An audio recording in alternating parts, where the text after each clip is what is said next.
Acabou pro Lula. General manda todas as sujeiras de Lula pra justiça do Zewa. Tá fechando o cerco. O clima em Brasília era de tensão contida. Nos corredores silenciosos do Palácio do Planalto, assessores trocavam olhares rápidos e evitavam comentar o que todos já sabiam. A notícia começava a circular. Um dossiê de informações explosivas havia saído do Brasil, com destino direto aos Estados Unidos. No centro das atenções estava o nome de Marco Antônio Freire Gomes, o general que até pouco tempo atrás comandava o Exército Brasileiro. Enquanto o noticiário internacional abria espaço para a cooperação entre autoridades americanas e fontes militares sul-americanas, em Brasília crescia a suspeita de que documentos comprometedores estavam sendo analisados fora do alcance político do governo. O general Freire Gomes, homem de voz firme e postura metódica, havia sido ouvido recentemente em depoimentos sobre as pressões que sofreu durante o período eleitoral.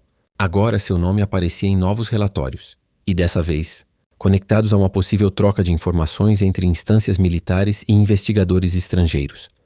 No gabinete presidencial, o ambiente era denso. Lula ouvia atentamente seus conselheiros mais próximos, com o senho franzido e os dedos entrelaçados. Um dos assessores se aproximou com um envelope em mãos e disse em tom baixo: "Presidente, a imprensa americana está noticiando algo sobre o general. Eles falam em entrega de documentos sigilosos." Lula manteve o olhar fixo por alguns segundos, respirou fundo e respondeu sem levantar a voz: "Isso é invenção. Ninguém daqui autorizou nada." Mas fora dali, a história parecia diferente.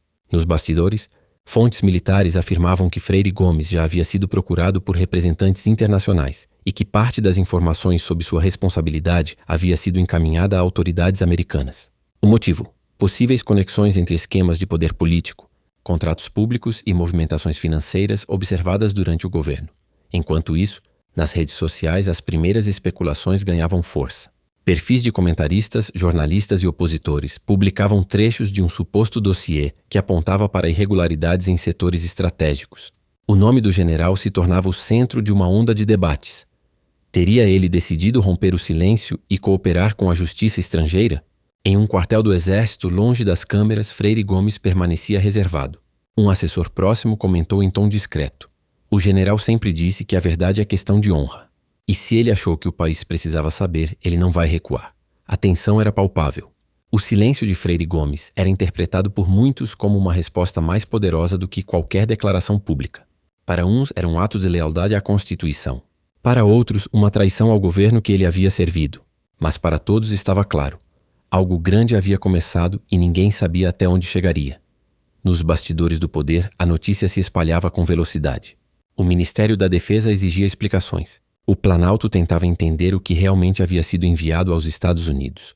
E no centro dessa pressão cruzada, o general Marco Antônio Freire Gomes mantinha-se em silêncio absoluto, sem conceder entrevistas, sem responder ligações, sem emitir comunicados. Apenas uma frase dita a um assessor próximo ecoava entre os corredores: "A verdade, quando guardada por muito tempo, apodrece. Eu não vou carregar isso comigo." Enquanto isso, em Washington, a correspondência diplomática entre embaixadas se intensificava. Uma fonte ligada ao Departamento de Justiça norte-americano confirmava que documentos de origem militar brasileira haviam sido recebidos por vias seguras. O conteúdo, ainda sob sigilo, estaria relacionado a movimentações financeiras suspeitas e comunicações entre políticos e empresários próximos ao núcleo de poder de Brasília. De volta ao Brasil, o ministro Mauro Vieira foi chamado às pressas para uma reunião restrita.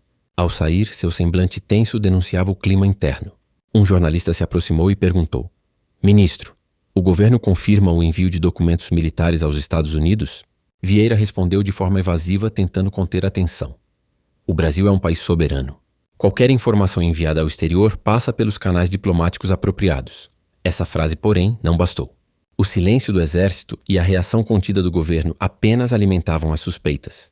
Repórteres começaram a investigar os bastidores do comando militar e descobriram que nos últimos dias vários oficiais próximos a Freire Gomes haviam sido chamados para depoimentos internos. A hipótese de que o general estivesse cooperando com autoridades estrangeiras já era tratada com seriedade. Em um programa noturno de televisão, um analista militar afirmou: "Freire Gomes é um homem disciplinado, mas também tem princípios. Se ele percebeu que certas informações estavam sendo ocultadas da população, ele pode ter agido por convicção, não por vingança." A apresentadora o interrompeu: "Mas o senhor acredita que ele entregou dados confidenciais? Se entregou, foi porque considerou que o país estava acima do governo. E isso muda tudo. No palácio, a atmosfera era de contenção.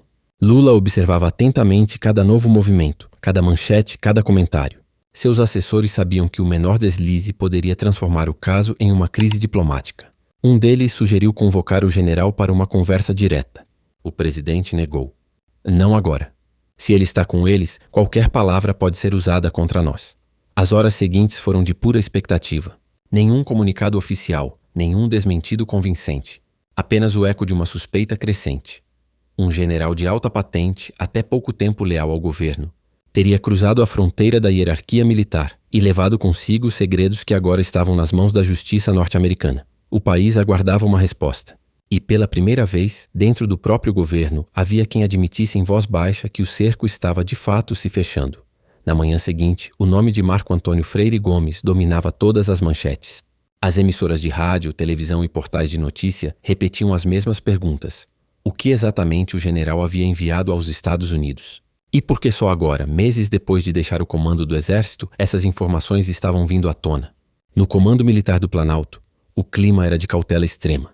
Nenhum oficial se manifestava oficialmente, mas a inquietação era evidente. Um coronel veterano, que havia servido sob o comando de Freire Gomes, comentou em tom baixo a um colega. Ele sempre foi um homem de honra. Se decidiu agir é porque viu algo que não podia ser ignorado. O outro respondeu com um olhar fixo no chão. Mas se o que dizem for verdade, ele vai enfrentar um inimigo poderoso. E não é só político. Enquanto isso, nas redes sociais, teorias e versões se multiplicavam. Alguns defendiam o general, dizendo que ele havia feito o que muitos temiam, denunciar irregularidades. Outros o acusavam de traição, afirmando que expor documentos sigilosos seria um ataque direto à soberania nacional. No Congresso, o impacto foi imediato. Deputados da base governista pediam investigações internas e falavam em vazamento criminoso. Já membros da oposição exigiam transparência e cobravam que o governo se pronunciasse publicamente.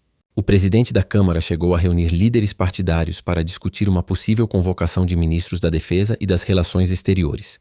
No meio desse caos, uma informação nova começou a circular discretamente. Parte dos documentos entregues às autoridades americanas conteria menções a contratos firmados durante o período de reconstrução de obras públicas e repasses para empresas ligadas a políticos influentes. A notícia ainda não havia sido confirmada oficialmente, mas bastou para acender o alerta máximo dentro do Planalto. Em uma reunião reservada, um assessor de segurança confidenciou: se esses documentos forem autênticos, o impacto será devastador. Eles têm potencial de abrir investigações fora do nosso controle. Lula permaneceu em silêncio, os olhos fixos na mesa, antes de dizer calmamente: então preparem-se. Eles vão tentar transformar isso em uma guerra política. O silêncio do general, por sua vez, seguia sendo o ponto mais intrigante. Nenhuma palavra, nenhuma aparição.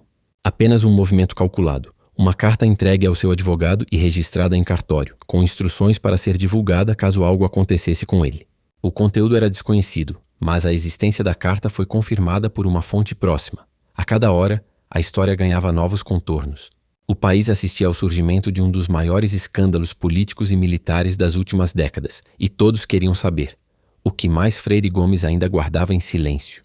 A notícia da carta deixada por Freire Gomes se espalhou como pólvora.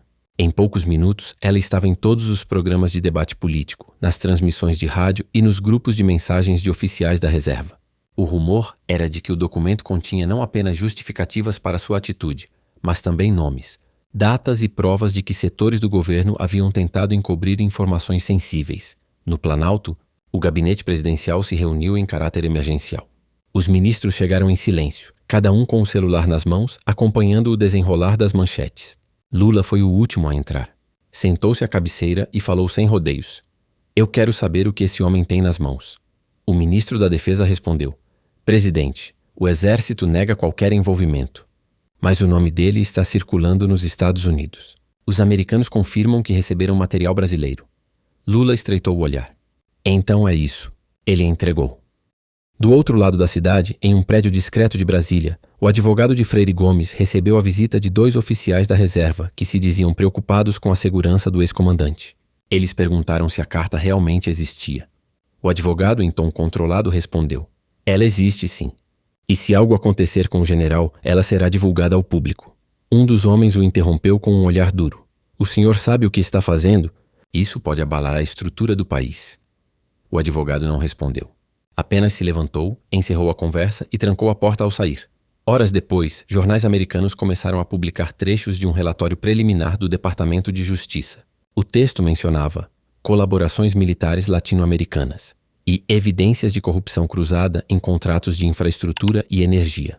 O nome de Lula ainda não era citado diretamente, mas as descrições eram claras o suficiente para que qualquer leitor percebesse a conexão. A reação foi imediata.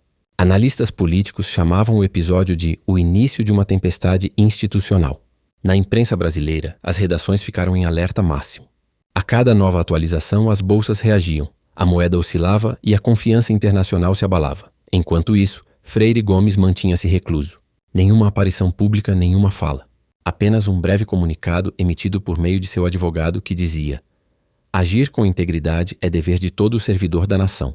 A lealdade maior de um soldado é com o Brasil. A frase foi interpretada de várias formas.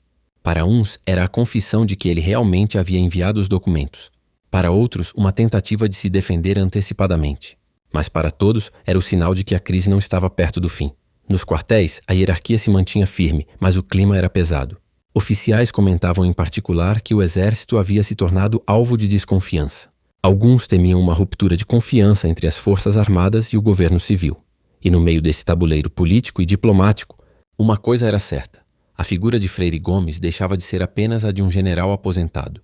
Tornava-se o centro de uma disputa que poderia mudar a história recente do país.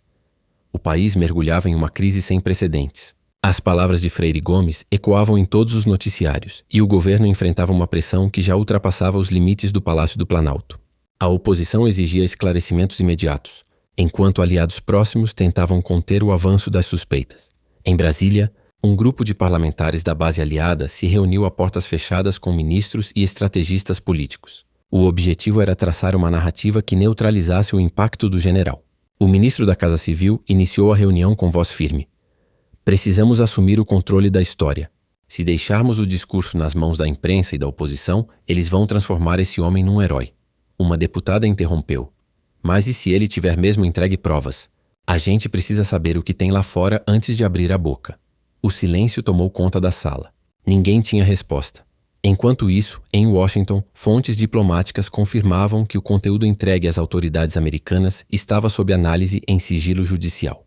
Entre os documentos, haveria registros de conversas internas e relatórios de inteligência militar brasileira. A imprensa norte-americana descrevia o material como extremamente sensível e de alto impacto político. No Brasil, jornalistas tentavam obter qualquer declaração de Freire Gomes, mas o general permanecia em local desconhecido.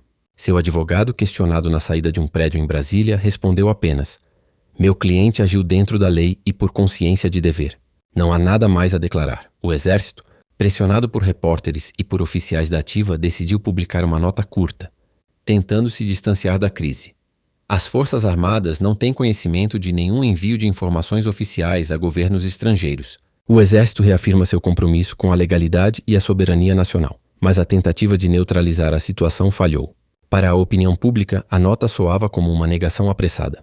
O silêncio de Freire Gomes e a falta de clareza do governo formavam uma combinação explosiva. No final da tarde, uma reunião de emergência foi convocada no Itamaraty. Mauro Vieira, visivelmente cansado, falou em tom tenso com assessores.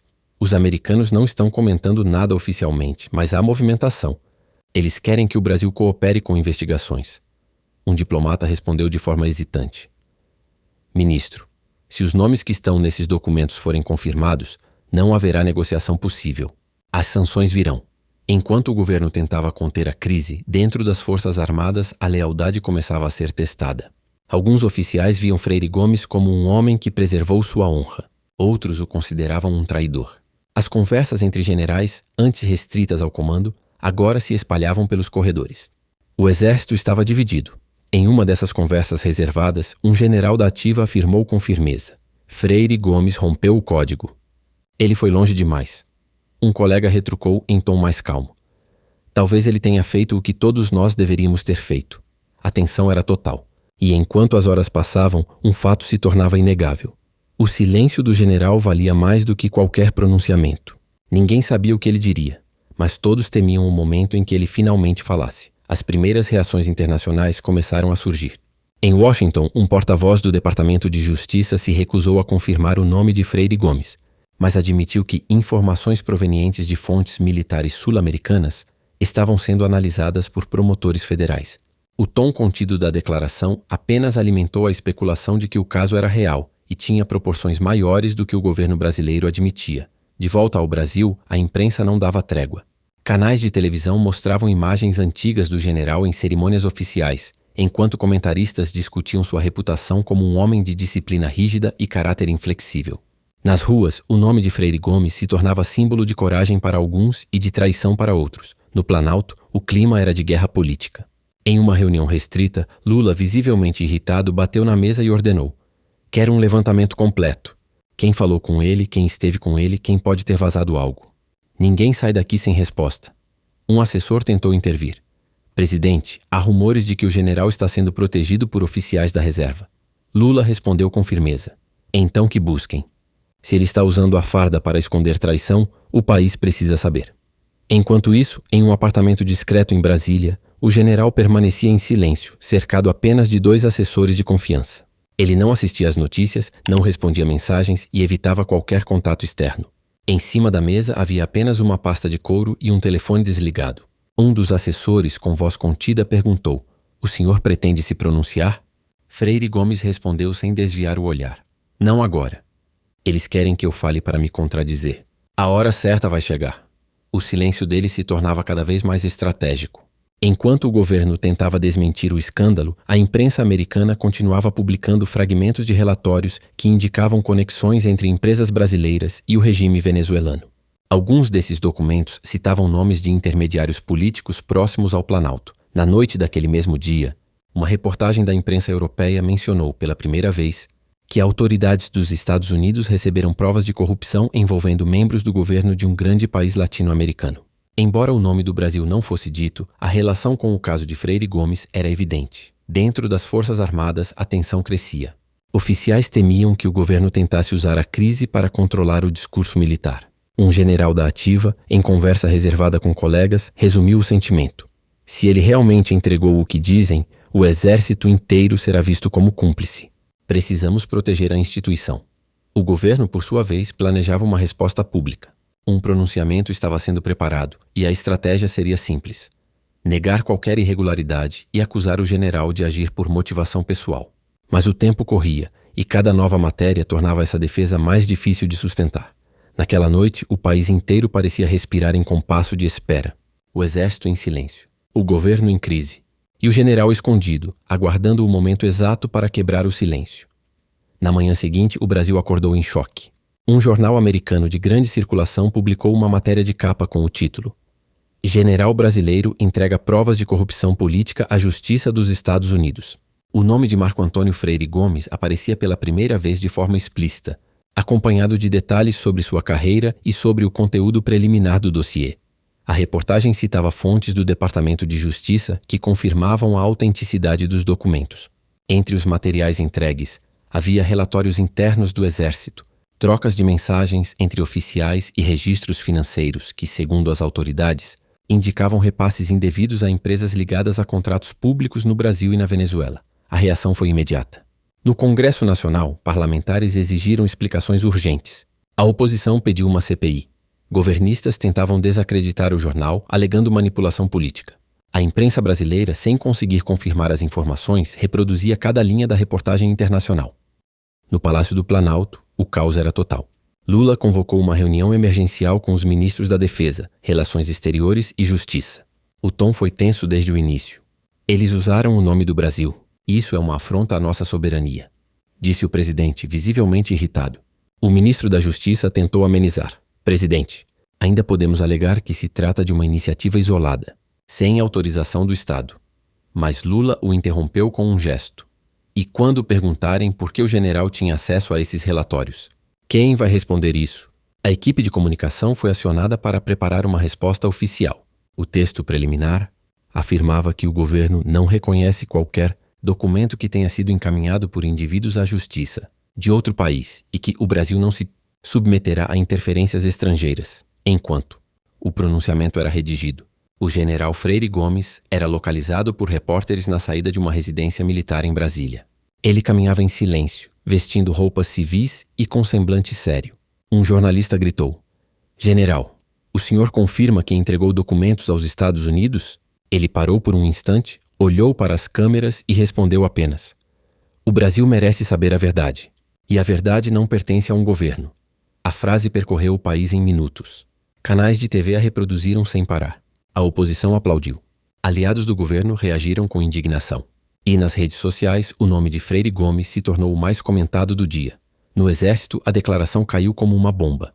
Oficiais de alta patente se reuniram às pressas para discutir as implicações. Um general da ativa comentou em tom grave: "Ele rompeu a barreira do silêncio.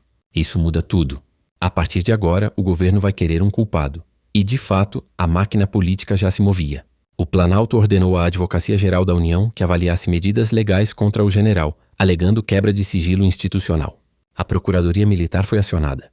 Tudo indicava que uma ofensiva seria lançada para neutralizar o impacto das revelações. Mas o que o governo ainda não sabia é que parte dos documentos já estava sendo compartilhada, com promotores em Nova York. Miami. O caso havia ultrapassado as fronteiras e o controle já não estava mais nas mãos de Brasília. No final da tarde, o governo brasileiro enfrentava sua pior crise desde o início do mandato. As declarações de Freire Gomes haviam tomado proporções internacionais e a pressão sobre o Palácio do Planalto aumentava a cada minuto.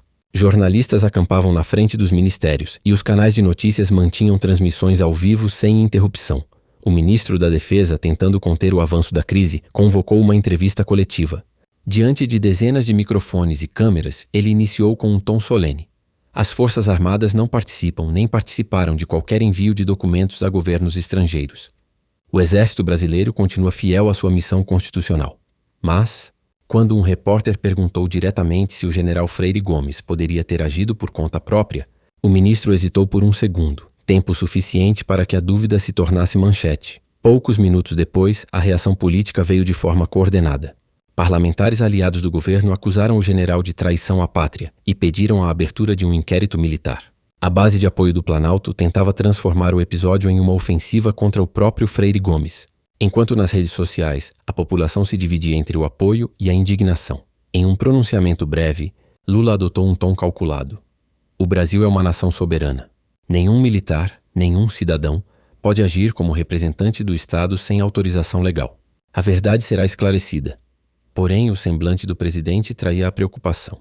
Ele sabia que, mesmo com a resposta oficial, o dano à imagem do governo já estava feito. Enquanto isso, em Washington, jornalistas apuravam novas informações.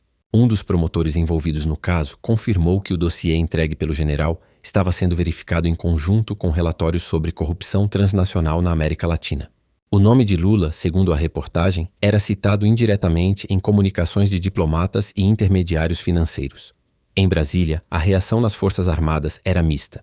Parte dos oficiais defendia a punição exemplar de Freire Gomes, enquanto outra parte pedia cautela e investigação interna antes de qualquer julgamento. Um oficial da reserva, em entrevista à imprensa, resumiu o sentimento de muitos: "O general não é qualquer um. Ele comandou o exército. Se fez o que dizem, é porque viu algo que o país não podia continuar escondendo." Ao mesmo tempo, grupos de manifestantes começaram a se reunir em frente ao Congresso e ao quartel-general do Exército. Uns pediam apoio a Freire Gomes, outros exigiam sua prisão imediata. A tensão aumentava com o cair da noite. Em uma sala reservada do Itamaraty, diplomatas brasileiros discutiam com preocupação o impacto internacional do escândalo. Um deles falou em tom grave: "Se os Estados Unidos confirmarem oficialmente a origem dos documentos, o Brasil pode enfrentar sanções e bloqueios de contratos bilaterais." Outro completou: "E se isso acontecer, não será apenas uma crise política. Será uma crise de Estado." O silêncio que se seguiu àquela frase deixava claro: a situação havia ultrapassado qualquer limite previsível. E a figura de Freire Gomes, antes vista apenas como um militar aposentado, agora era o epicentro de um terremoto político que ameaçava as estruturas mais altas do poder. A repercussão mundial era impossível de conter. Canais de televisão estrangeiros exibiam em destaque as imagens do general Marco Antônio Freire Gomes e manchetes que apontavam para um possível escândalo de corrupção transnacional envolvendo o governo brasileiro. O Itamaraty tentava reagir, mas cada nota diplomática soava mais como defesa do que explicação. Em Nova York, fontes próximas ao Departamento de Justiça confirmavam que o dossiê estava sendo usado para cruzar informações com investigações anteriores sobre lavagem de dinheiro e contratos públicos na América Latina. A notícia de que o nome de Lula surgira entre as comunicações internas, ainda que de forma indireta, gerava impacto imediato. No Brasil, a reação política atingiu o ápice. O Senado convocou uma sessão de emergência e parlamentares da oposição exigiam que o presidente fosse ouvido. Um senador da tribuna afirmou em tom inflamado: "O que estamos vendo é o resultado de anos de impunidade. Agora um general precisa atravessar fronteiras para que a verdade venha à tona." A fala foi seguida de aplausos e vaias, refletindo a polarização que tomava conta do país. No Planalto, a tensão era quase insuportável. As ligações com embaixadas se multiplicavam, e relatórios de inteligência apontavam que o caso já estava sendo acompanhado por agências internacionais. Um assessor de rosto pálido informou ao presidente: "Senhor, os americanos não vão arquivar o caso. Eles dizem que as provas são sólidas." Lula levantou-se, caminhou até a janela e respondeu em voz baixa: "Eles querem me desgastar. Mas se isso virar um processo, o impacto será global." Enquanto isso, Freire Gomes voltava a ser visto. Uma câmera de segurança registrou sua chegada a um prédio militar na zona norte de Brasília. Ele entrou sozinho, sem escolta, carregando apenas uma pasta. Pouco depois, luzes se acenderam no terceiro andar, onde ficava um escritório de antigos colegas do alto comando. Ninguém soube o que foi tratado ali, mas horas depois um oficial da reserva deixou o local e disse à imprensa: "Ele está tranquilo. Disse apenas que cumpriu seu dever." Essa frase simples e direta bastou para incendiar novamente o debate. A população queria saber o que havia dentro daquela pasta. O general tinha mais provas? O governo tentaria impedi-lo de falar novamente. Na imprensa internacional, colunistas descreviam Freire Gomes como a figura que rompeu o código do silêncio da cúpula militar latino-americana. E, à medida que mais detalhes surgiam, ficava evidente que o caso já ultrapassara os limites da política. O que antes parecia um embate entre governo e militar, agora se transformava em um conflito diplomático, jurídico e moral. Em meio a tudo isso, o silêncio do general continuava sendo o elemento mais temido. Cada aparição sua, cada gesto contido, era interpretado como uma nova mensagem. Seus aliados mais próximos insistiam que ele não buscava vingança, apenas transparência. Um deles, entrevistado por telefone, afirmou: "O general não traiu ninguém. Ele apenas recusou ser cúmplice do silêncio." Naquela noite, os noticiários encerraram suas transmissões com a mesma frase: "O Brasil está no centro de uma investigação internacional." E pela primeira vez em muitos anos, até os aliados mais fiéis do governo admitiam que o poder havia perdido o controle da narrativa. A madrugada em Brasília foi longa. Dentro do Palácio do Planalto, a equipe de crise trabalhava sem descanso. O telefone do gabinete presidencial não parava de tocar. Ligações de embaixadores, ministros, assessores e aliados políticos pedindo instruções, desmentidos e respostas que ninguém parecia ter. Em um dos corredores, o ministro da Defesa caminhava apressado, com um dossiê nas mãos e o semblante carregado. Ele entrou na sala de Lula e falou de forma direta: "Presidente, o general foi chamado para prestar esclarecimentos, mas, segundo nossas fontes, ele está recebendo proteção informal de oficiais da reserva. Se ele decidir falar em público, nada vai segurar o impacto." Lula respondeu com a voz firme e cansada: "Ele não vai falar. Ele quer que a pressão faça o trabalho. É um jogo psicológico." No entanto, o jogo já havia ultrapassado qualquer limite de controle. Em Nova York, o nome do general aparecia em novos relatórios da imprensa. A rede americana que havia divulgado o caso mostrava imagens de Freire Gomes e destacava que ele entregou provas documentais de irregularidades envolvendo contratos públicos e alianças, políticas de alto nível. De volta ao Brasil, o exército se via forçado a reagir. O comando militar divulgou um comunicado mais extenso que os anteriores, no qual afirmava manter a neutralidade institucional diante de investigações internacionais. A nota, porém, evitava citar o nome de Freire Gomes, o que na prática soava como um sinal de distanciamento e respeito silencioso. Nas redes sociais, a divisão era brutal. Milhares de mensagens chamavam o general de herói nacional, enquanto outros o rotulavam como traidor. O país parecia dividido entre dois extremos: os que viam nele um símbolo de coragem e os que o acusavam de destruir a imagem das Forças Armadas. Enquanto o debate fervia, uma notícia discreta surgiu nos bastidores. Promotores americanos teriam solicitado acesso formal a contratos de estatais brasileiras, citando indícios de propina em projetos internacionais. Essa informação acendeu todos os alertas em Brasília. O governo percebeu que a investigação nos Estados Unidos poderia se expandir e atingir figuras estratégicas do alto escalão. Nessa mesma noite, Lula reuniu apenas 3 pessoas em uma sala isolada: o ministro da Defesa, o ministro da Justiça e um assessor de confiança. A conversa foi curta e tensa. "Não há mais controle sobre isso", disse o assessor. Então precisamos mudar de estratégia, respondeu Lula. Vamos transformar esse general em vilão.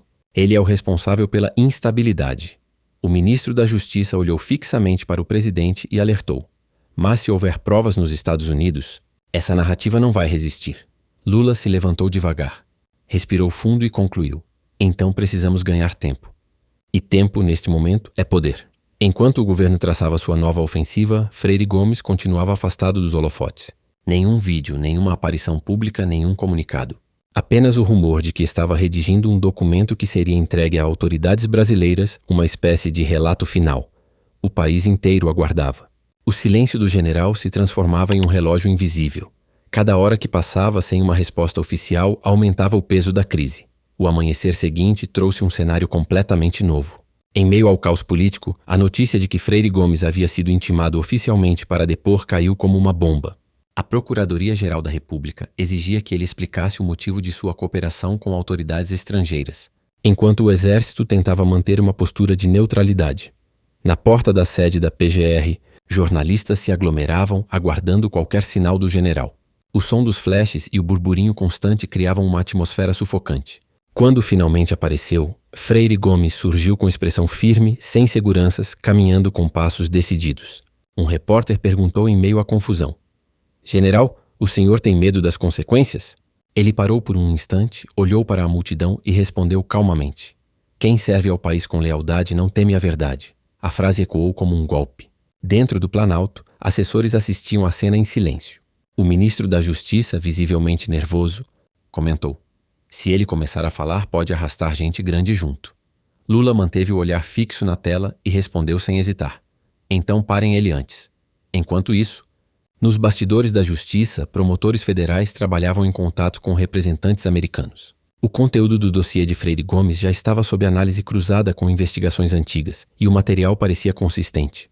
Relatórios indicavam transações financeiras suspeitas, nomes de intermediários e contratos firmados durante gestões passadas e atuais. Em paralelo, veículos de comunicação internacionais confirmavam que parte do material incluía menções a empresas de fachada usadas para transferir recursos entre Brasil e Venezuela. Essa revelação intensificou a crise diplomática, obrigando o Itamaraty a enviar comunicados formais aos Estados Unidos pedindo moderação na exposição pública de informações. Nas redes sociais, a figura do general se transformava em um símbolo. Manifestações começaram a se organizar em várias capitais, com grupos pedindo transparência total e apoio às investigações internacionais. O clima nas ruas refletia a divisão que crescia entre governo e sociedade. À noite, um vazamento inesperado chocou o país. Um trecho de um áudio supostamente gravado durante uma reunião interna circulou em aplicativos de mensagens. Nele, uma voz atribuída a um assessor do governo dizia: "Se esse general continuar falando, a gente cai."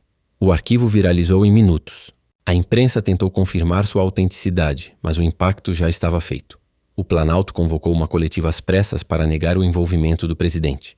O porta-voz oficial tentou manter o controle, afirmando que qualquer tentativa de associar o governo a irregularidades internacionais é uma ofensiva política coordenada. Porém, o tom de nervosismo era visível.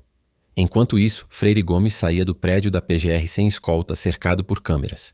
Perguntado sobre o andamento das investigações, respondeu apenas: "O país precisa saber quem serviu ao povo e quem serviu a si mesmo."